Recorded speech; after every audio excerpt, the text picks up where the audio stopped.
the thing. I don't know if you've ever looked at what it is that people get scared of, people like or don't like, but the number one fear, it's not what people most often think is flying, spiders, snakes, or dying. The number one fear for so many people is speaking publicly. And that, of course, is multiplied by several million when somebody points a camera at you. So in this session, it's a really brief 30-minute session because, let's be honest, it's Friday afternoon, it's sunny, and it's a bank holiday weekend. So delightful, though I know I'm going to be as helpful as I'm going to be over this next 30 minutes. I know that many of us are going to be thinking, what else could we be doing with our time right now? I'm going to tear into the session in just a moment. There's going to be 3 key areas that I'm going to help you with. The first is what I see so many online trainers not getting as good as they should, and that is the beginning and the end of the training session. So often these are areas that are neglected, and I'm going to show you some specific ways in which you can have a better intro and a better outro.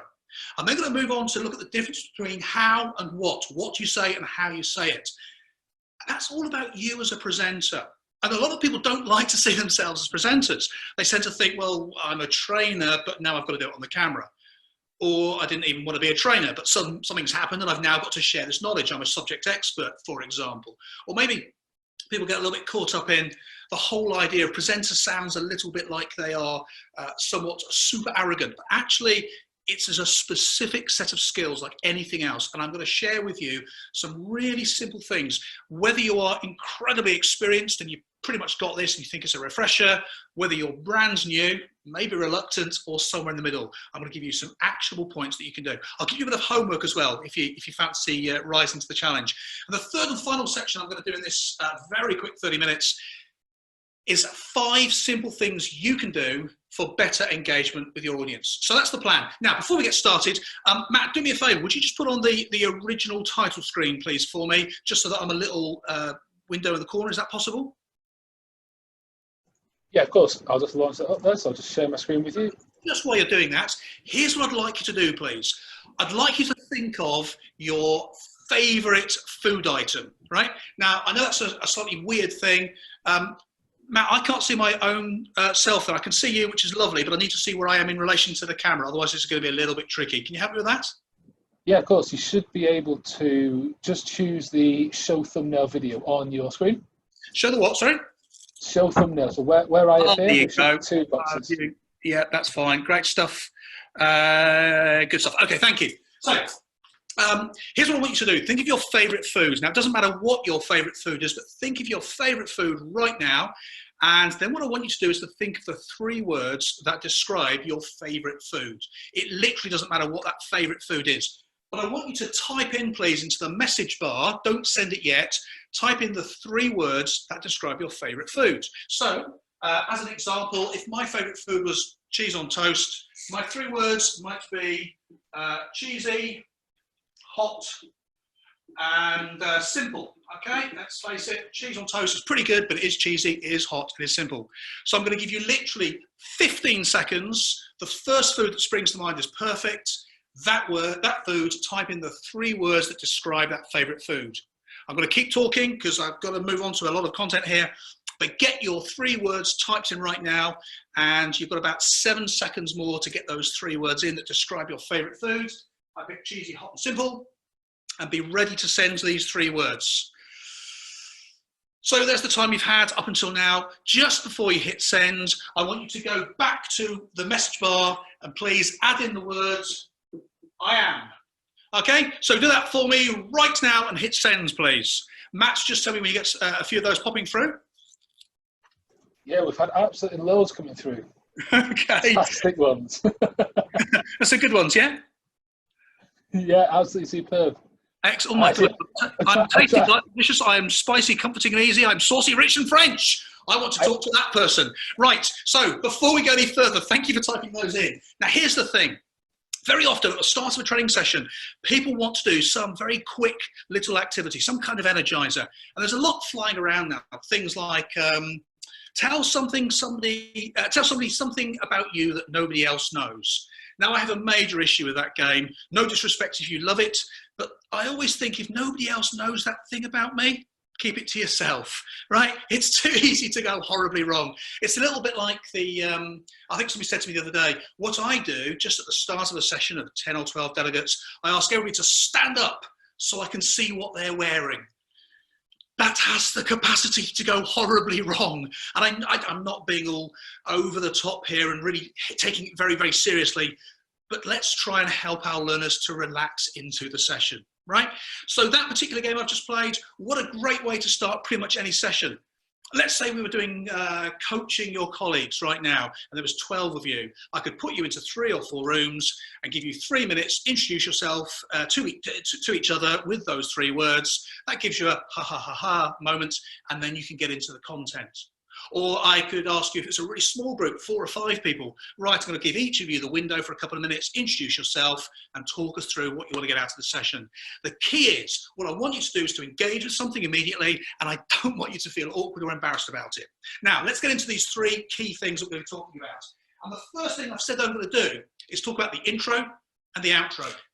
So, if I look at the start of the training session, do you see that word clearly there, intro? Matt? Just about, because your screen's very small, but I can just about see that. The screen's very small, okay. Put the screen on full if you would now, please. And outro is there, that's perfect, thank you. So I've got my intro and my outro. Now, a lot of people like a little bit of science behind this. So here's a bit of science if this is what you want. You've probably heard of Tony Buzan. This is the guy who's credited with mind maps. He's written, well, I think he passed away a couple of years ago, but he's written hundreds of books, 140 books or something, all about the memory, learning, how we retain information. He's written a very good book about speed reading, very quick read. And one of the things he talks about is how and where in our learners' attention is at its highest. And it will be no surprise to you, I suspect, that at the intro and the outro of any learning session, our learners are most switched on.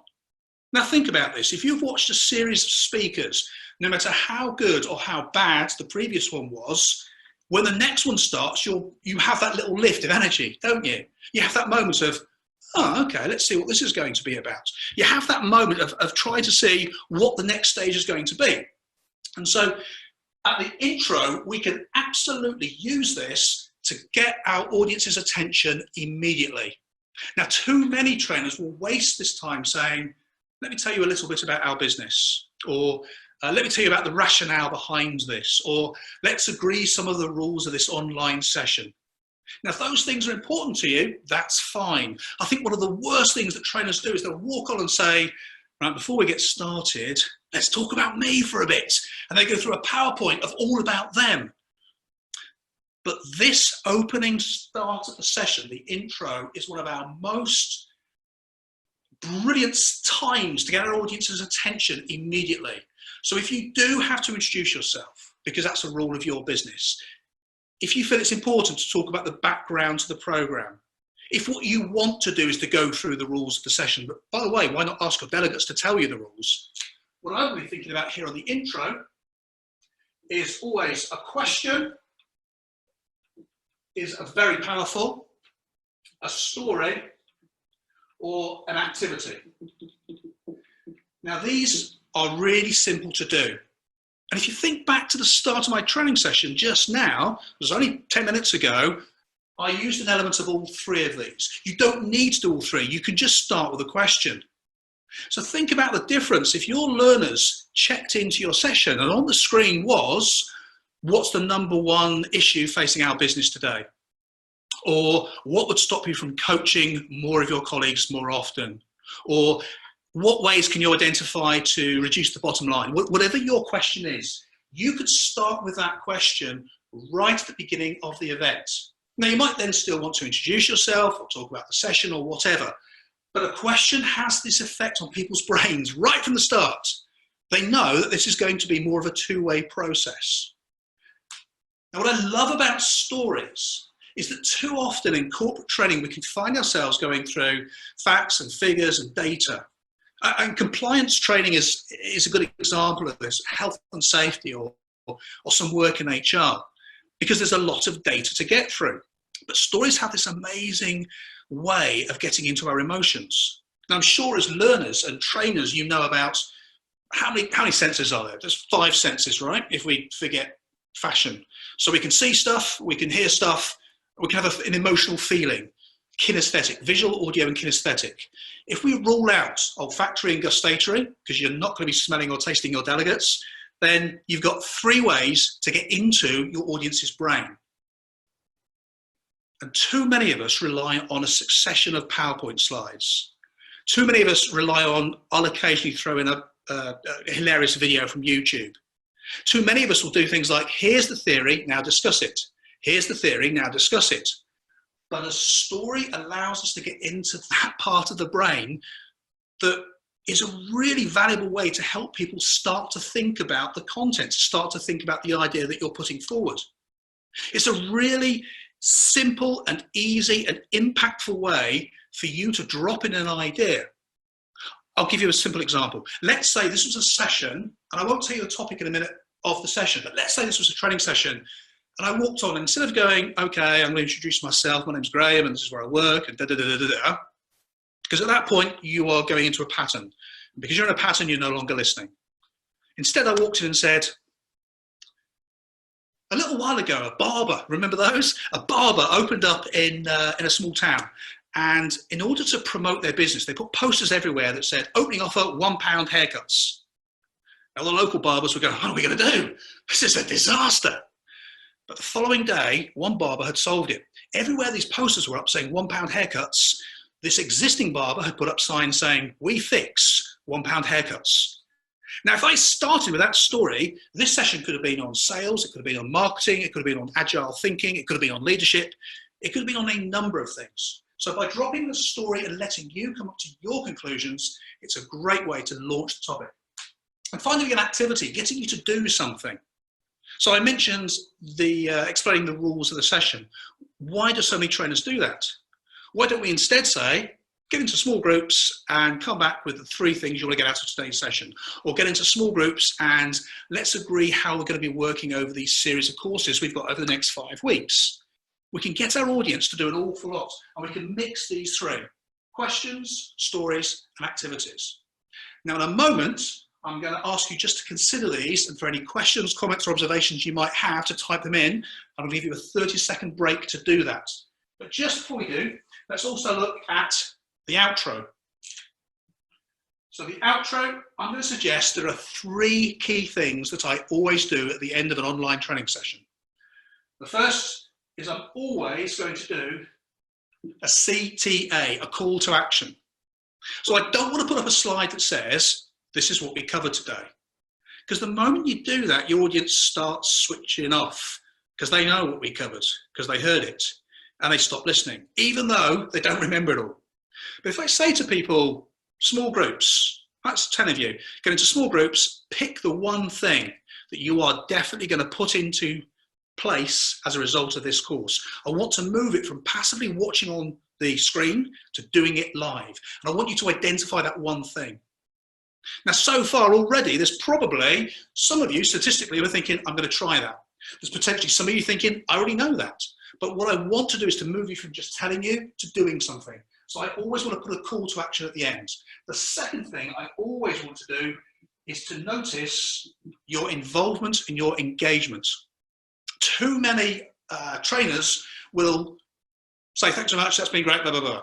But I always want to type in, I always want to say, I appreciate your time, your challenges, your questions, your effort. Even if the audience has been quiet. And the reason for this is I'm starting to train the audience. That train's the wrong word, but I'm training the audience. This is going to be a 2-way process. The final thing that I'm always going to do, the last words out of my mouth are always going to be, thank you. Not thanks, not cheers, not lovely to talk to you, but always thank you. I might say those other things, but thank you is a really nice, clear, full stop to the session. Now, before we move on to section 2 of these 3 sections, just take a moment, 30 seconds, any questions, comments, or observations you have about the intro, the outro, or indeed anything I've talked about so far. 30 seconds, get started, please.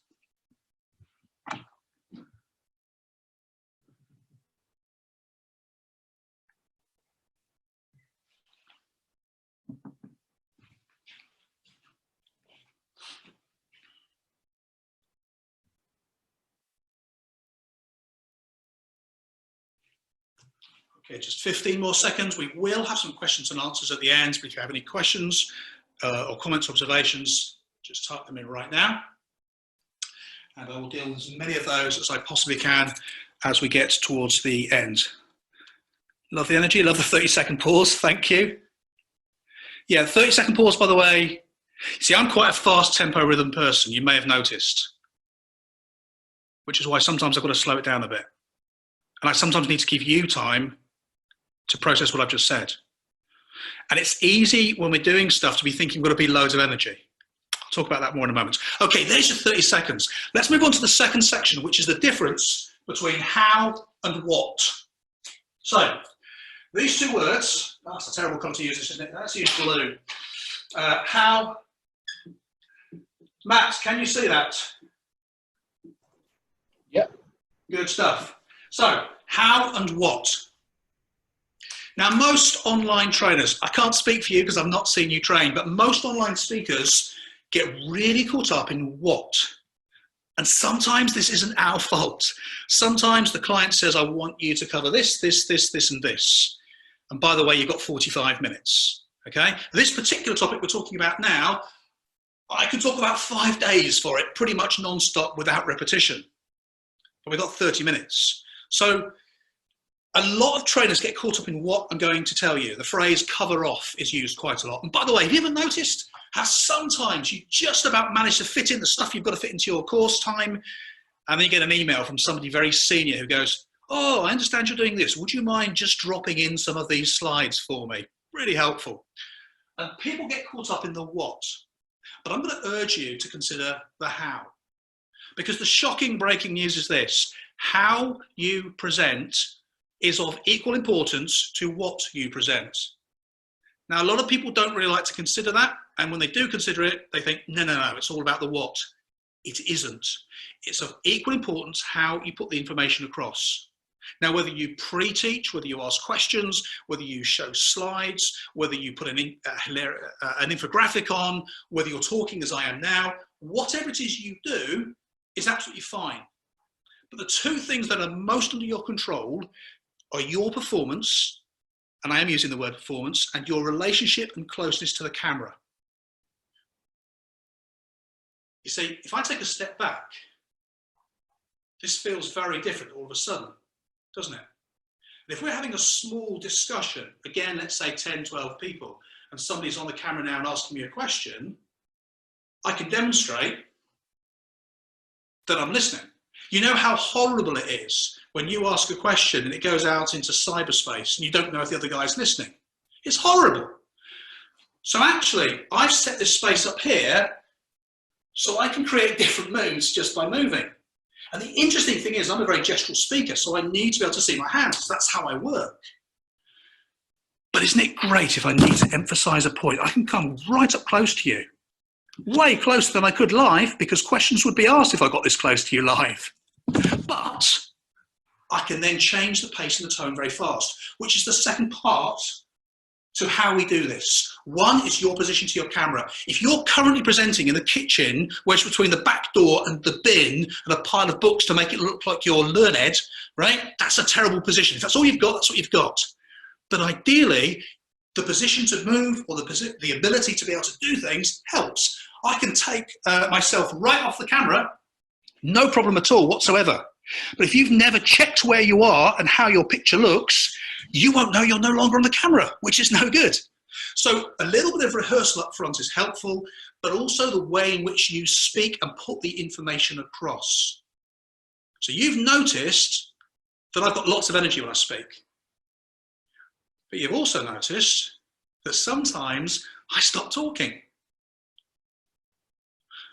And the weird thing is that when you slow it right down, if you're a very fast speaker, as I am, your audience, virtually or otherwise, listens in a little bit. This doesn't work if you've just got a static slide up. Because if you've got a static slide up, it just looks like this. And you come to the conclusion that something's wrong with your connection. But if you've just asked me a question,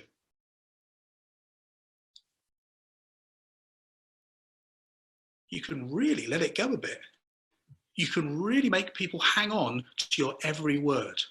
So as we get to the end of section 2, there's another 30-second pause coming up right now for your questions, comments and observations before we go into the final part about engagement. I want you to consider this. How do you improve your position with the camera, your use of the camera? Because let's be honest, this looks like you and I are talking, right? I'm looking straight at you. So how is it that I'm doing that? Well, I'm doing it through the bit of homework that I'm going to suggest you consider. I'm inviting you to take this homework on. I'd like you over the next week, at least once per day, to film yourself for 2 or 3 minutes and get used to how you look and sound. Now, this is a hideous thing, as I said right at the start. People would do pretty much anything rather than review their own performance on camera. There is something worse, by the way, getting your family around to sit and watch you on camera, or your partner, because you know how supportive they'll be, right? How do I look? You look fat. What? You're losing your head. What? No, don't. Here's the thing. My left eye is smaller than my right eye. My mouth moves in a slightly weird angle like that when I talk. I wave my arms around too much. Sometimes I speak too fast. It's really hard to get a nice photo of me because I'm so over-animated. But I know all those things because I've seen myself on camera a lot. And the value to me as an online trainer is I can review my performance dispassionately. I can look at what I've done well and what I need to improve. So the homework, should you decide to consider it, is you watch and review yourself over a period of days and start to notice the things you're doing well. Ultimately, all you're trying to do is to replicate you on a good day, but on camera and talking about work. It's not about your accent, how you stand, however you are is absolutely fine, but get used to seeing it. So, got 30 seconds before we come to this final session. 30 seconds, any questions, comments or observations, drop those in, and then we'll pick up with 5 simple ways to be more engaging. Get going, please, 30 seconds.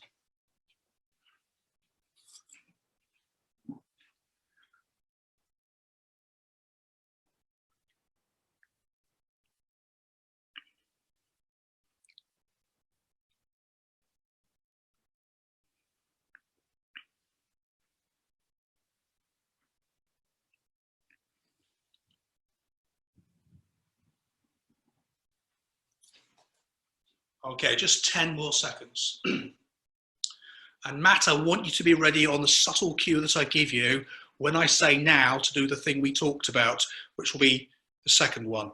When we're ready, Matt, it's dead subtle. Nobody else will know that's what we're doing. Okay, so welcome back. We've just been talking about the intro, the outro. We've been talking about the how and the what. Let's go into this final session of 5 things you can do to be more engaging. Now, Matt! If I can remember what it was, that'd be great. Oh man, slide 2, please. Oh yeah, that was just like you can't see the machinery of this, can you? It's just so instant, so fast. We're having slide 2. Or we're not having? Oh yeah, having slide 2. Fantastic. There we go. Good stuff. Okay, so 5 ways to be more engaging. Really simple things to do. Now the first one says be on camera a lot more, and I've just put a slide up. What is going on? I'll get onto that in point 2.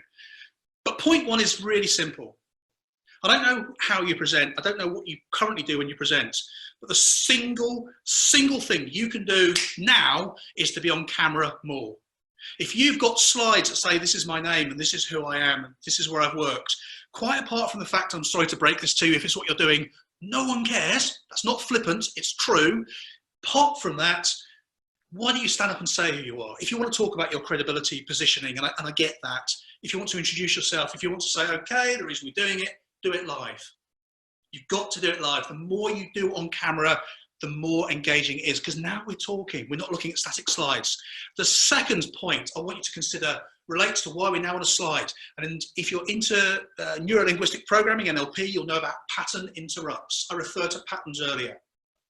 You see, we all get into patterns. Our brains evolved to be patterns because this lower part of the brain here is looking for movement. And it's looking for movement because millions and millions of years ago, movement meant one of 3 things. There was something we had to run away from, there was something we had to eat, or there's something we had to mate with, right? And our upper brain is protected by that first part of the brain sorting it. It's why, if you remember driving to work, you sometimes think, how did I get here? I don't remember the journey. It's why sometimes people get caught up in relationships or in jobs for years and years and years without really considering why. A training session online is much like that in miniature, because slide after slide after slide after slide after slide becomes very similar. It becomes a pattern. This lower part of the brain is, there's nothing changing. There's nothing to worry about. Just ignore it. This is why sometimes, and you've seen this, it may have happened to you, you can be on an audio conference and the speaker will go, "So Dave, what do you think?" There then follows a terrible pause. And we know that Dave wasn't listening. And Dave will go, "Yeah, just really good points, actually. I'm just trying to consolidate it in my brain. I'm just making some notes. Could somebody else pick up that question first, please?" And Dave tries to get away with it. So we've all experienced that. So interrupting the pattern, this is why I talk about you as a speaker, is a great way to force that engagement. Point 3, what would happen if you asked more questions? I mean, how easy would it be for you to drop some questions into your script? How could your audience suddenly find themselves, even if they're not answering questions or polls, starting to hook back into what you say? You see, what have you noticed about what happens when you ask questions?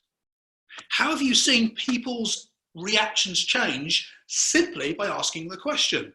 Questions are fabulous. Use them right at the start and absolutely pepper them throughout your presentation. And point 4, linked with questions, is that you as a speaker have got to start doing less. You as a trainer have got to start doing less. It's too easy to spoon feed our audience everything. But the times when you really figure it and learn it and understand it and get it are the times you've done a little bit of thinking yourself, you've worked it out. It's when you come away from the session, you have a learning group, a learning action group, and a week later you come back and catch up on what you've been talking about. The more we can get our delegates to do, the better. And point 5 ties up everything I've been talking about. I want you to start thinking of yourself as a presenter. There is nothing inherently natural in what I'm doing right now. I'm stood in a home studio with a whiteboard talking to a camera just here. I have notes and I have script and I have other supporting stuff around me, but this is purely a studio. There's nothing natural about this. And so being a presenter is much like any other skill. It takes a little bit of practice, just like learning Excel or learning to drive. It might be easier for you or harder for you. You don't need to be anybody else. You can be yourself, but you do need to learn some basics of presenting. Now, those are the 3 key areas that I wanted to cover with you. But we've got about 15 minutes of Q&A. Before we get into the Q&A, Matt, would you please put up the final slide? So sometimes people really like my style of presenting. Sometimes people hate it, but wherever you are on that list, if you do want to talk to me after this session, my name's Graham David. There's a couple of websites there, Graham David and Blue Beetle, you can find me. The best way to track me down is on LinkedIn. I'm really active on LinkedIn, and you can see on my link there, it's Graham David 1. I found the easiest way to find it from the search bar. So type in my name and then start to type in Blue Beetle. And there's that picture of me doing my Zoolander blue steel expression just below. So if you want to find me, simplest thing to do is go into LinkedIn, Graham David Blue Beetle, and that picture should come up and that'll be me. I'll be delighted to connect to you and I'll be delighted to answer your questions or to help you in the future. So I think we are at that point. I'm going to, of course, get to my pre-planned outro that you know about at the end of the questions, which is in about 12 to 13 minutes. So, Matt, how are we going to do questions? Yeah, so we've had loads of questions coming through the Q&A, so I'll just go through a few. What is your favourite activity for online engagement? You can pick all of your activities. What's your favourite one? My favourite activity? All right, fine. So my favourite activity is really, okay, so I really like what I talked about, the call to action. I've lost it now, there we go, the call to action. So my favourite thing to do is, because it does a summary and it gets audience talking and it actually moves them along to doing something. So in a typical training room online of, let's say, 20 people, at the end of the session, 4 groups of 5, 5 groups of 4, I want you to talk about everything we've covered today, right? That's the do less principle. And I want you to, as a group, as an individual, pick the one thing you're going to put into place. And what that does in 3 minutes is it forces 4 or 5 people to talk, it forces them to review the content between themselves, and it forces them each to agree something. Plus, they've said it in the groups, they're more likely to do it. So, we had a question come through. This was originally, if find it again here. I'll put that one up in a second. Quick question in terms of recording. Loads of people asked about the recording. Yes, we will share this as well. Thank The you. question is, should trainers sit or stand when delivering a session? I reckon we'll answer that one quite quickly. Absolutely should stand. I get achy like everybody else does, but I've got 10 sessions over the next 2 weeks I'm delivering. I've got a fortnight off, and I've then got 50 sessions booked in 5 weeks. I'm going to do all that on my feet. It's going to hurt, but you just have the flexibility to do something you don't have if you sat down. Lovely. And there's a question that came through from Gavin, and this came through from a couple of people, but Gavin was interrupted by his girlfriend, apparently. Can you recap the notice bit on the outro, I believe? Sorry, the what bit? The notice on the outro. Yeah, absolutely. Recap that. We had a few people ask that. Yeah, okay. So what I want to do, I do this live, and I think it's even more important online. I want to notice your engagement. So whether I've got, I don't know how many people we have today, whether I've got 10, 15, 20 people, 500 people, I want to thank you for your engagement, for your questions, for your challenge. I want to acknowledge your input to this session. The theory behind that is really simple. First, it's just polite. But two, more importantly, it's starting to teach you over a period of time that when we work together, we're going to do this together. I'm not going to do everything for you. I'll help you as much as I can, but I expect you to put questions in. I expect you to do the things that you've said you'll do. So notice on a longer term basis, Gavin, is all about getting your audience to realize that you can't do training by yourself. I can't bear that training where you log in and it's 45 minutes of a series of still slides, because it's just difficult. It's just difficult to watch it, and particularly if the speaker's got a boring voice because they're sat in the kitchen drinking Horlicks at the time. So yeah, that's what Notice is about. Awesome. And a couple of questions on this topic as well. How would you encourage shy people to take part in the session? How would you encourage that? Okay, so great question. Thank you for that. Who asked that question? This was anonymous. Oh, okay, fine. Brilliant. Thank you, whoever that was. So it's an interesting question. Often people who hire trainers, who hire me, the client will say, how are you going to ensure that everybody's going to get involved? Well, you can get involved on multiple levels. So actually, whether it's a live session or an online session, what I've learned is that whether people do the things you are asking them to do isn't really the point. Now, if you ask them to do something embarrassing, like to go around and, you know that thing, go around and introduce yourself and talk about yourself. Oh my God, it's death by 1,000 cuts. I hate that game, right? I'm definitely not shy. I hate that game. So what I want to do is to create an environment where you can get involved and join in without doing anything particularly difficult. So the food with the 3 adjectives is a good example. It doesn't really matter what you type in. And if you don't want to play, you don't play. If I ask you to go into a small group and talk, it's a lot easier, particularly if you don't like the idea of talking in front of everybody, to have a chat. But ultimately, the fact that you're there and you're engaging or you're typing in covers as many of the bases as you can. I can't force you to join in if you don't want to join in. And a couple of questions for yourself. In terms of your presentation styles, a couple of people say they lack confidence in presenting. One, have you always been this comfortable presenting? And two, do you have any tips to overcome nerves to be able to present in your style?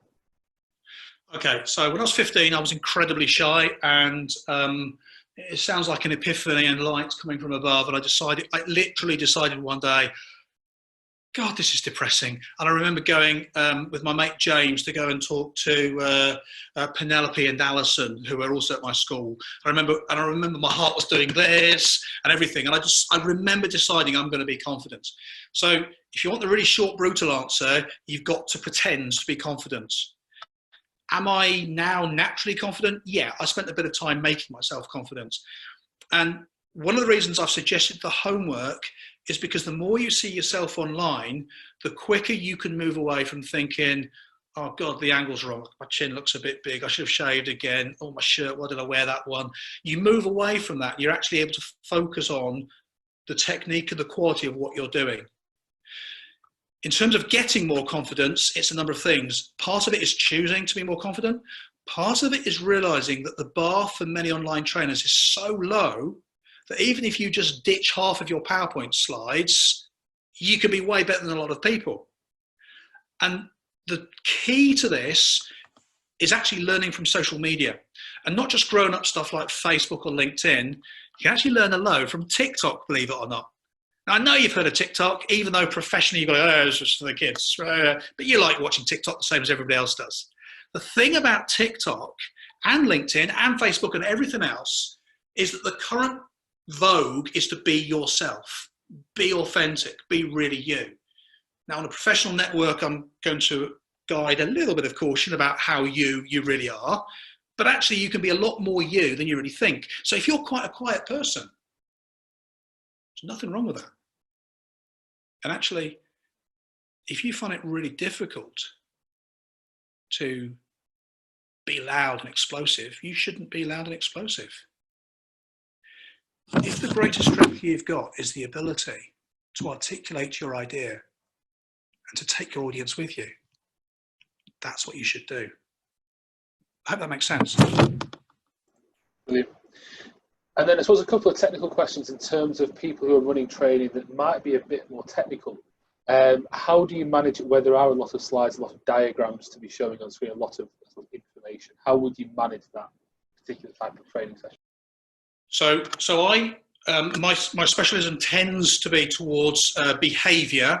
I do a lot of theory with, I've got a lot of stuff I'm doing next week and the weeks after actually for a whole series of the management populations. And in order to go through some of the behaviours I want them to look at, I am backing that up with theory and with some standard tools, tips and techniques. I am going to scribble on a whiteboard.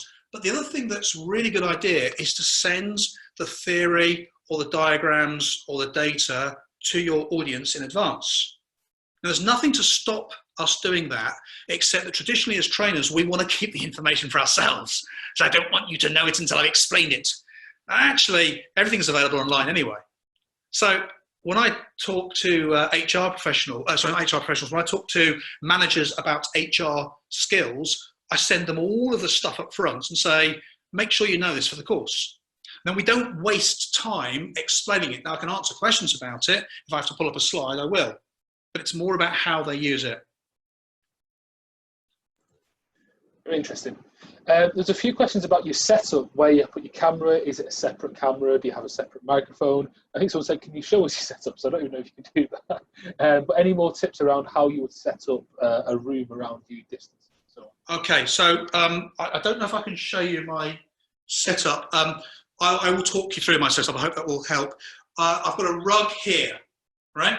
I've got a rug because it just makes it a little bit softer when I walk. And because it's so hot, I happen to be in bare feet. But if you're in shoes and we can hear you clip-clopping around all the time, that's not so good. For my setup, I want to make sure I can see the whiteboard. And I do sometimes use a second camera, in which case on something like Zoom, you plug in the second camera.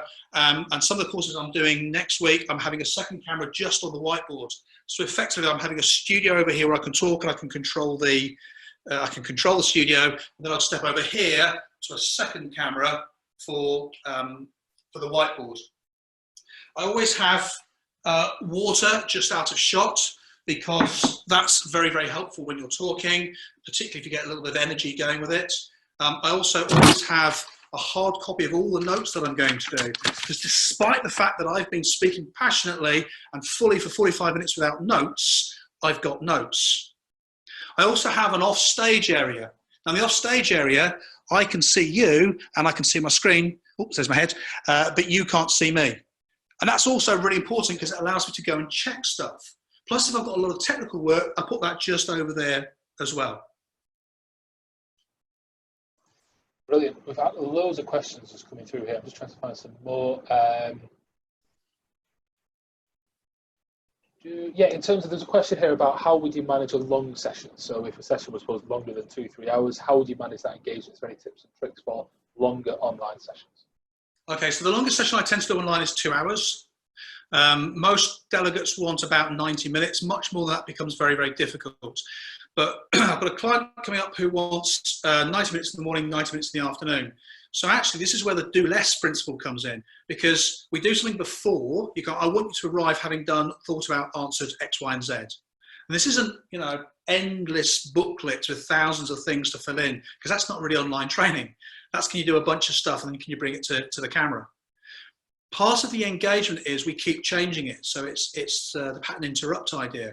I'm going to ask you to do something. I'm going to explain something. So if I've just explained this and we're now talking about it, so we've been going 45 minutes now. Oh, my clock's down there, I should have explained.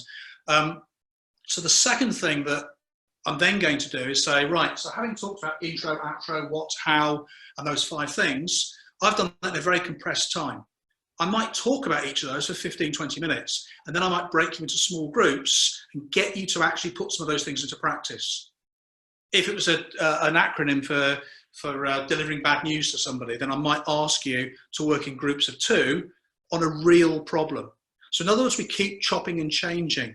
What would stop you if it was a long session saying, listen, I'll tell you what, we've got another hour to go. Let's have a 5-minute comfort break. Go away, find the coffee, find the bathrooms, and come back. But when you come back, I want you to do X, Y, and Z. So what you do is you keep shifting and changing and twisting and altering things. Excellent. And I think we are just approaching Q2 here. So is there anything you want to wrap up before the end? So inevitably there's going to be. Listen, I'm not going to run through all the bits and pieces we've done, because if we did, it would mean putting up a summary slide, and I'm hoping for now, you know, that's not my style. I mean, if I was, I'd be talking about the intro and the questions and the activity and the story, and the outro with the call to action. I'd be talking about noticing your delegates, and I'd be talking about saying thank you at the very end so people know it's finished. That's what I'll be talking about at the start. I strongly advise, if one of those really appeals to you, you think about it. The middle section, if you remember, we spoke about the what and the how. And the how is the thing that is sadly neglected by most people. So why not consider taking a little bit of homework and just filming yourself, getting a look back and getting a hang of what you look like online. It's not as bad as you think. And once you see it and you get used to it, that's just what it is. And finally, I gave you 5 key ways to increase your engagement. And I'd urge you, if 1 or 2 of those appeal to you, make a go at it and go for those. So those are the key things we've done. Really appreciate it. I can see on the questions here, it says 99 plus, so I assume we've gone way past that now. Really appreciate all your questions. Really appreciate all your inputs. It's been an absolute pleasure working with you. But for now, from me, thank you.